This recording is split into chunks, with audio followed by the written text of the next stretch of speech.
Primeira carta do apóstolo Pedro, capítulo 1, a partir do primeiro versículo, diz assim: Pedro, apóstolo de Jesus Cristo, aos estrangeiros dispersos no Ponto, Galácia, Capadócia, Ásia e Bitínia, eleitos segundo a presciência de Deus Pai, em santificação no Espírito, para a obediência e aspersão do sangue de Jesus Cristo. Graça e paz vos sejam multiplicados. Bendito seja o Deus e Pai de nosso Senhor Jesus Cristo, que segundo a sua grande misericórdia nos gerou de novo para uma viva esperança pela ressurreição de Jesus Cristo dentre os mortos, para uma herança incorruptível, incontaminável e que não se pode murchar, guardada nos céus para vós, e mediante a fé estáis guardados no poder de Deus para a salvação, já prestes para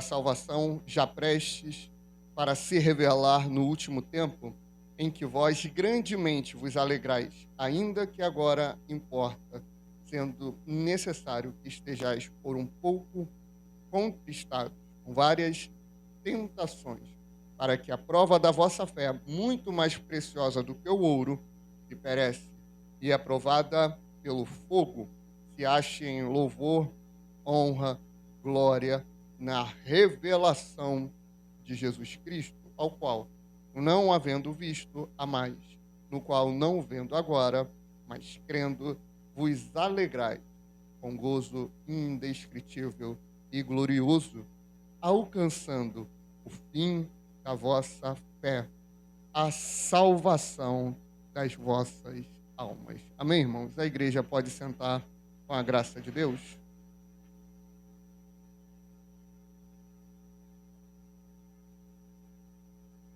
Epístola do apóstolo Pedro, um livro tremendo, necessário, útil para os últimos dias.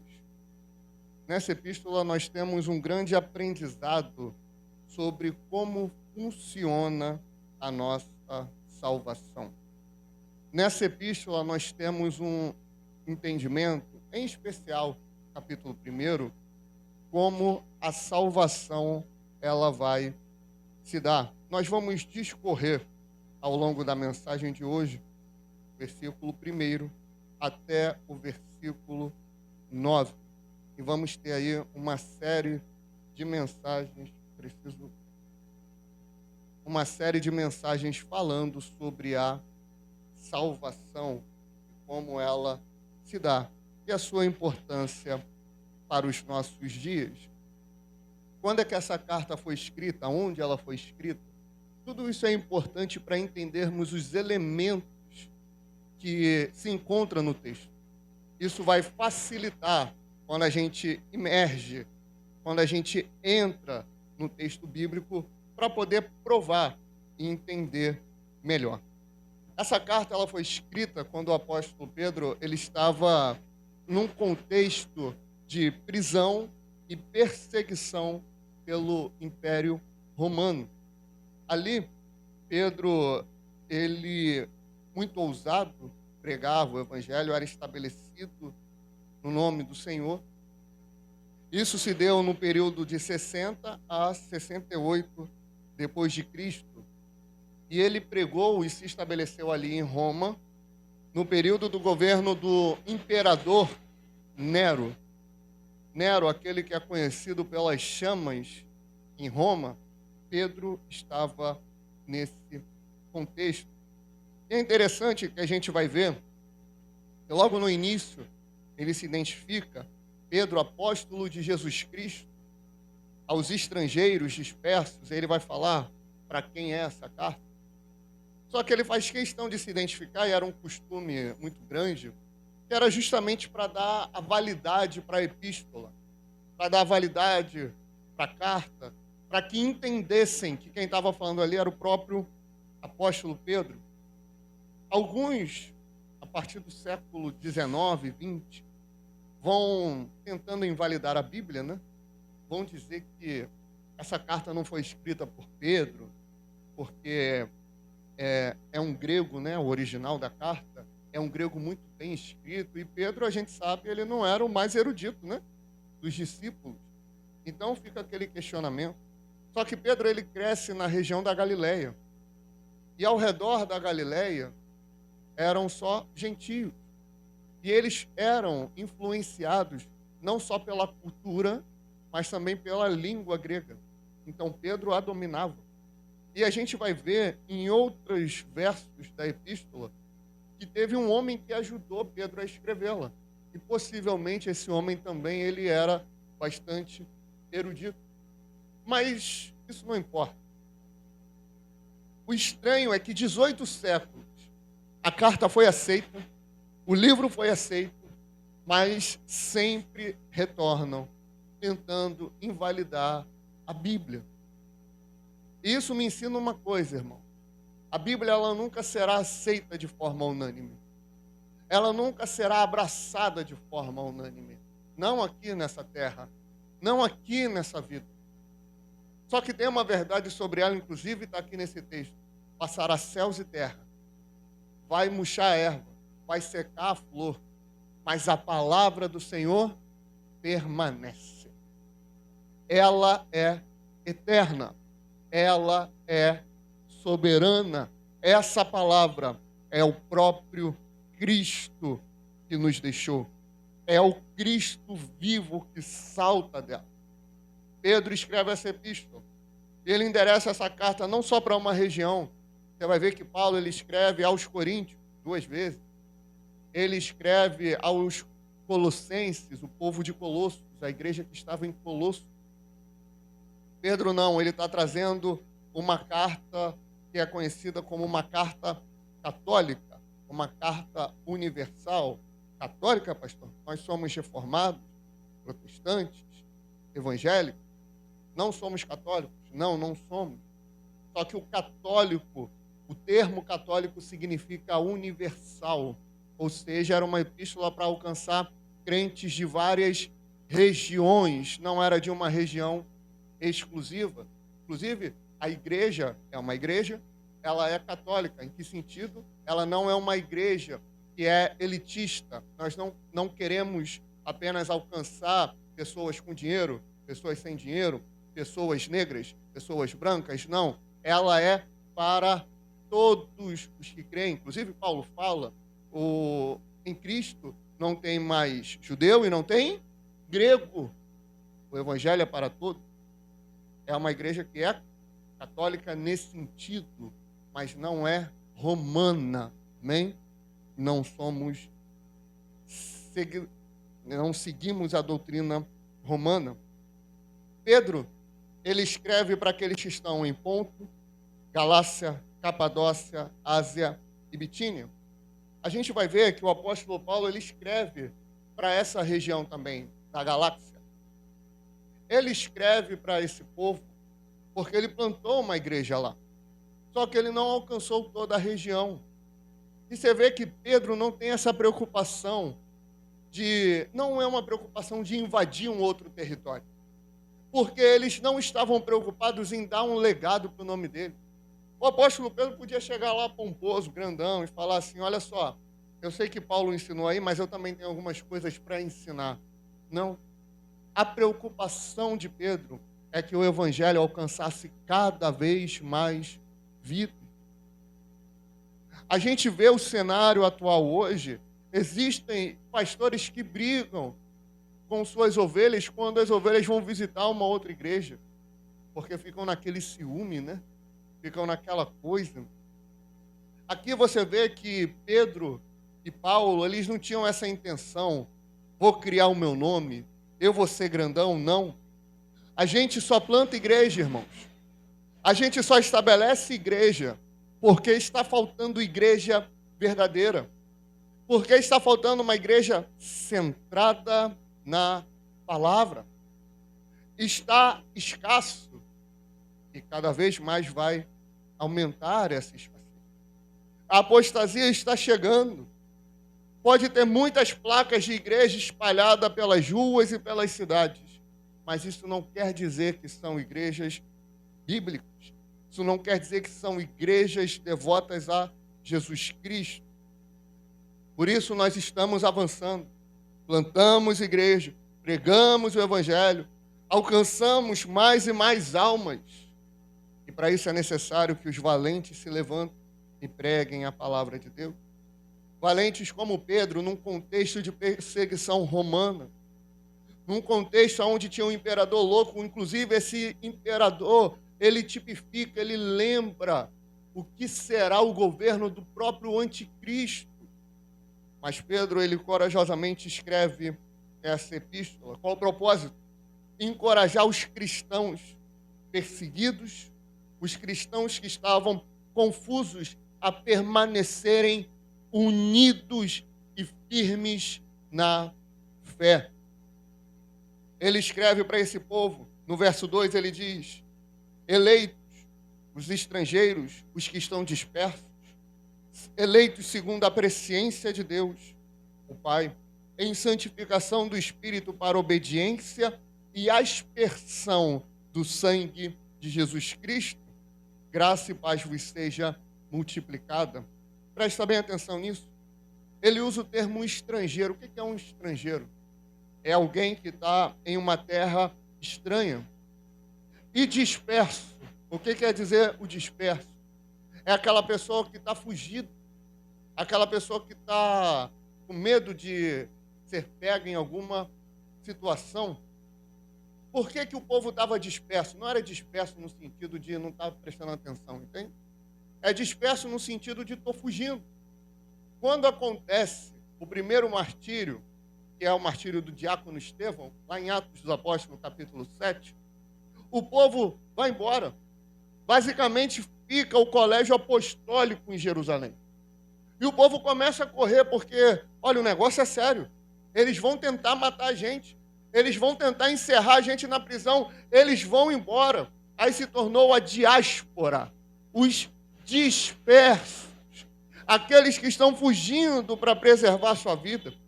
Pedro vai escrever a esses que estão dispersos, estão em outras nações, são estrangeiros.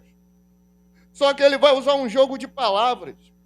Não é só o estrangeiro no sentido de eu sou brasileiro e vou para os Estados Unidos. Não é só um estrangeiro, aquele que está indo para uma outra nação, é um estrangeiro, mesmo que eu esteja na minha nação. Como assim? Eu, brasileiro, você é brasileiro, que está aqui no Brasil, você é um estrangeiro.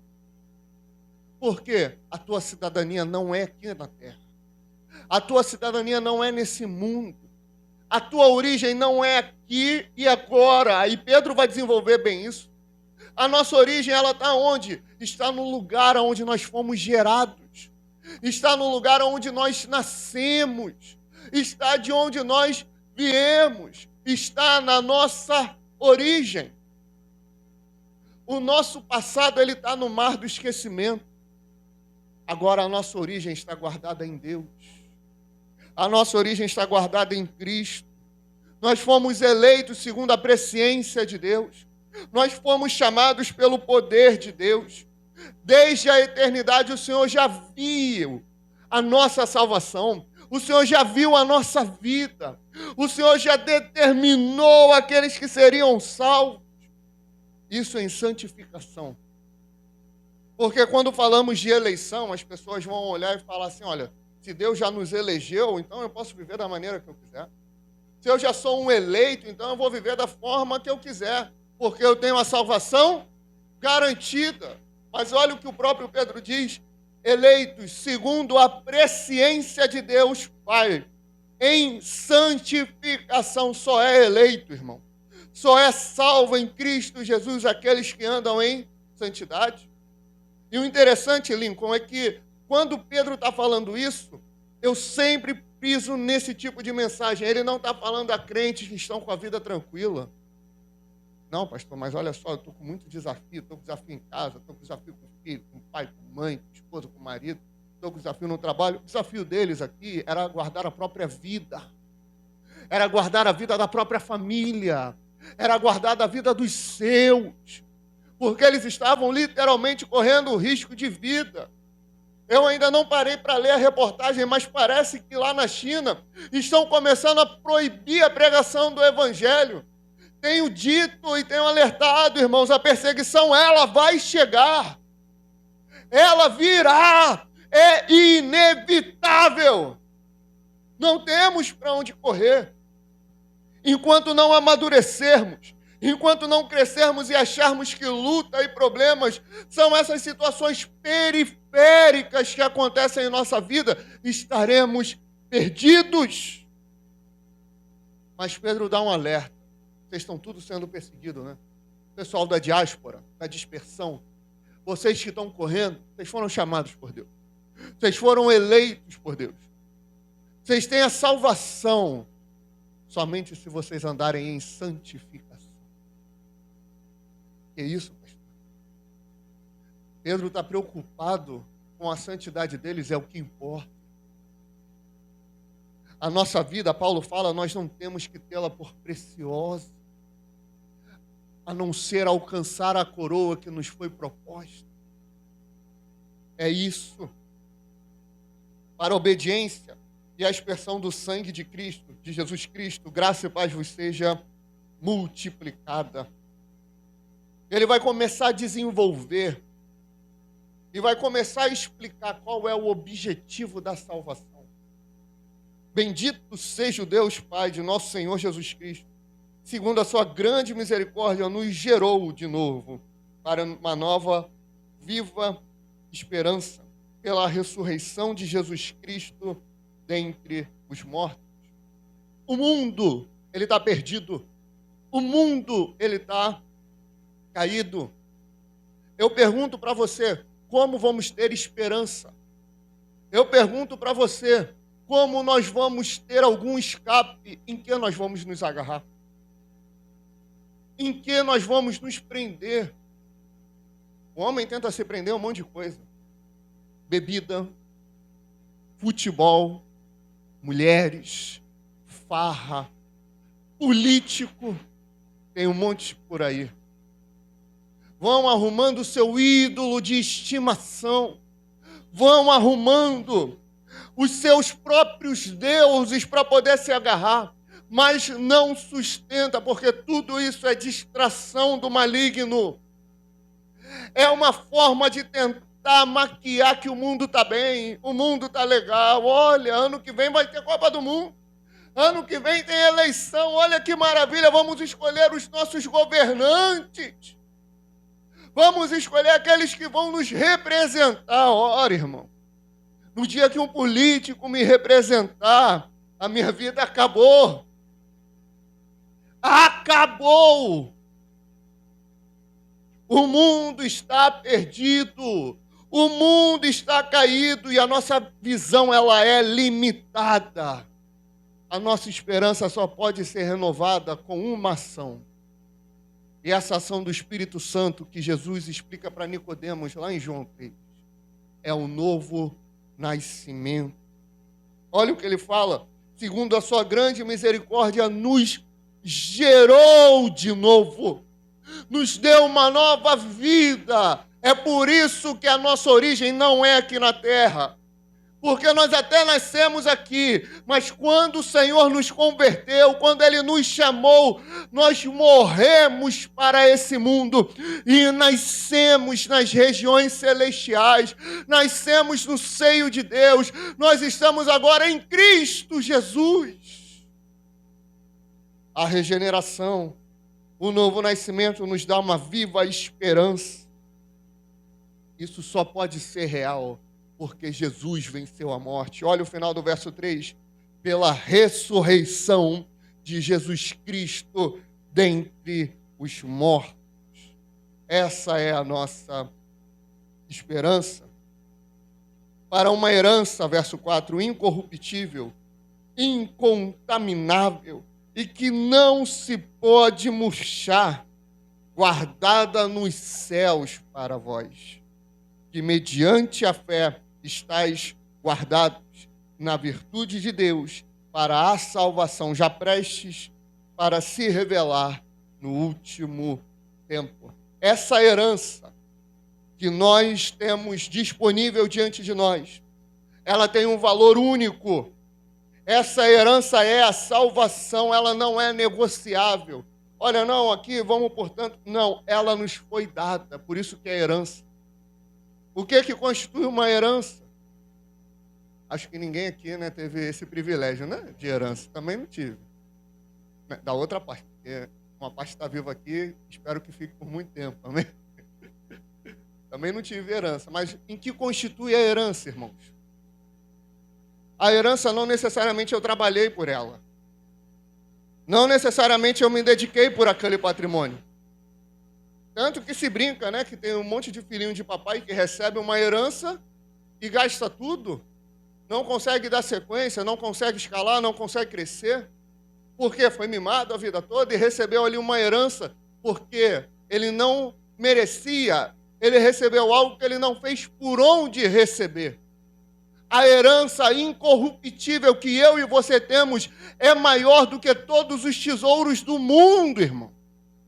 É maior do que tudo, é mais valioso do que tudo. E ela é uma herança incorruptível, incontaminável. Essa herança é a salvação. Não fizemos nada, absolutamente nada para receber tamanha salvação. E para essa salvação nós fomos guardados. Olha o verso 5, o final já prestes para se revelar no último tempo. Você percebe que Pedro, ele é fantástico. O apóstolo Pedro, ele é fantástico. Ele começa introduzindo algo que a gente olha assim e fala, isso não faz muito sentido. Por que ele está falando da salvação, da eleição, santificação, da aspersão do sangue? E ele começa a desenvolver essa ideia. Ele fala da ressurreição dos mortos. Ele fala do novo nascimento. E ele fala da garantia disso. Lembre-se, ele está falando para um povo que está em perseguição.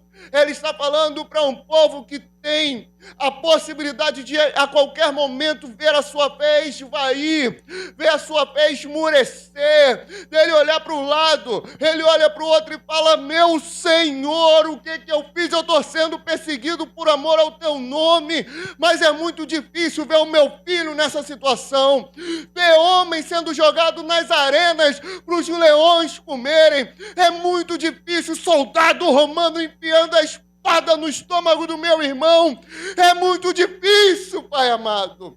Mas Pedro encoraja, essa herança, ela é incorruptível, essa herança é incontaminável, ela não murcha, ela foi dada para nós, ela foi guardada nos céus para minha e para a tua vida. Aleluia, Senhor. Glória ao teu nome.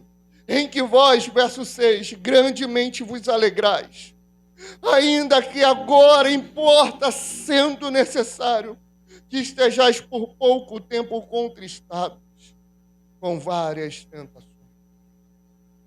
Mesmo que agora vocês estejam sendo perseguidos, forasteiros, mesmo que agora vocês estejam em terras bem estranhas, mesmo que agora vocês não tenham mais a sua casa, o seu dinheiro, o seu trabalho, mesmo que agora vocês estejam um pouco tristes, para que a prova da vossa fé, verso 7, muito mais preciosa do que o ouro, que perece e é provado pelo fogo. Aqui a gente faz uma pausa. Ele fala da fé que é provada pelo fogo, porque Nero incentiva e induz o fogo em Roma. Ele incendeia Roma e o que ele faz no final? Ele culpa os cristãos. Ele culpa aquele povo que se reunia para orar. Ele culpa, e muitos soldados romanos, a história da igreja vai mostrar isso, falava, vamos perseguir eles porque eles são uma das formas jurídicas, né? Sempre tentam usar algo jurídico, algo que está na lei, para tentar assassinar inocentes, para tentar culpar inocentes. Eles falavam assim, eles são canibais. Por que eles são canibais?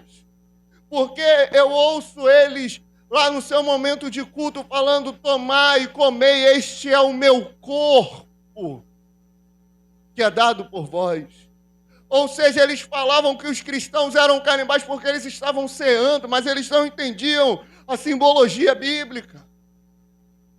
Eles não entendiam. Mas não parem, não recuem, porque mesmo que Roma tenha sido incendiada, e isso representa a prova da vossa fé, ela é provada pelo fogo, se ache em louvor, honra e glória na revelação de Jesus Cristo. Vocês podem ter perdido tudo, pode ter acabado tudo, mas vocês têm Jesus. Vocês podem estar dispersos, vocês podem estar sendo perseguidos, mas vocês têm a Cristo, o nosso Senhor e o nosso Salvador, aleluia. No qual não havendo visto a mais, no qual não o vendo agora, mas crendo vos alegrais com gozo inefável e glorioso, alcançando o fim da vossa fé, a salvação das almas. Irmãos, o alerta do apóstolo Pedro, ele vem trazendo o objetivo da salvação. Ele vem trazendo como a salvação se dá. Olha, vocês foram salvos de um mundo caído, vocês foram salvos de um mundo perverso, vocês foram salvos de um mundo que jaz no maligno. Aí já não é Pedro falando, né? É João. Mas vocês foram salvos de um mundo completamente caótico. Fomos salvos como se estamos sendo perseguidos. Porque o que importa não é o agora.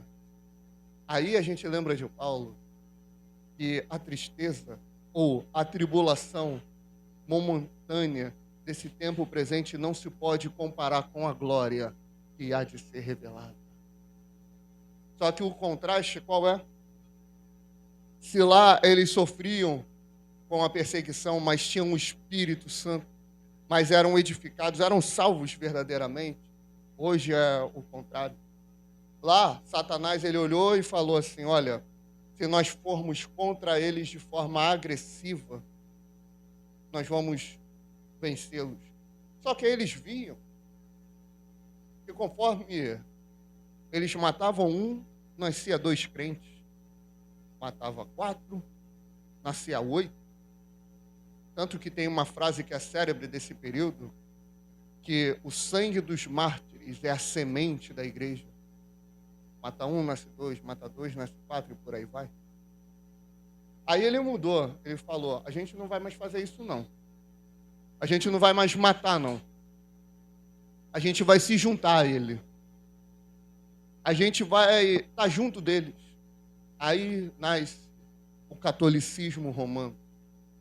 Eles pegam uma parte do evangelho e juntam com a sua crença e criam a Igreja Católica Apostólica Romana. E isso é terrível. Hoje o objetivo do diabo também é, mas não é só aquela perseguição ativa. É uma perseguição de influência, é mais uma guerra fria. Por isso que a gente vem alertando.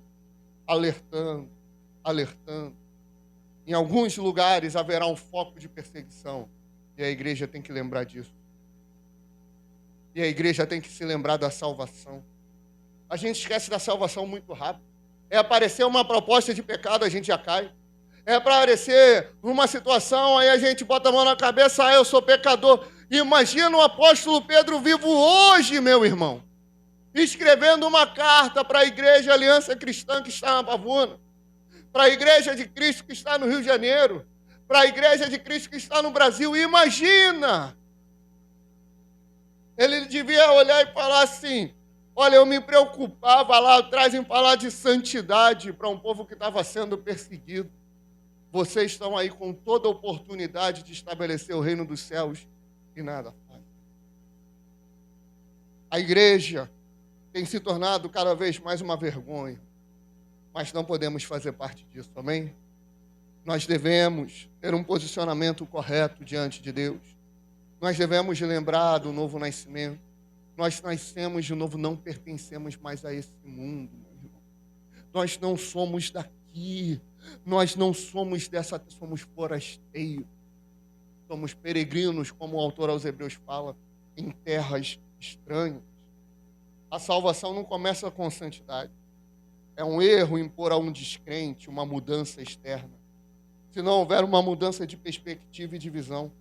E essa mudança interna só acontece com um novo nascimento. Alguém que nasceu de novo tem a sua vida mudada por completo.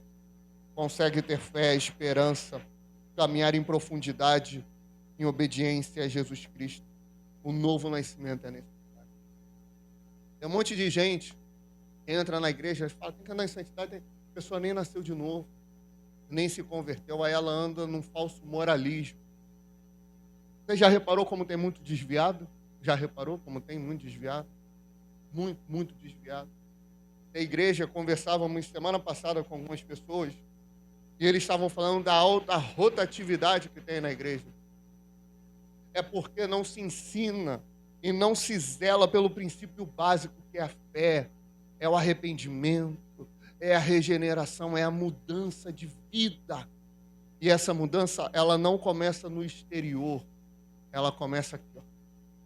Por isso é novo nascimento. Quem não nascer da água e do Espírito não faz parte do reino dos céus. Amém, irmão? Amém? Essa é a salvação. Esse é o objetivo e ela é segura.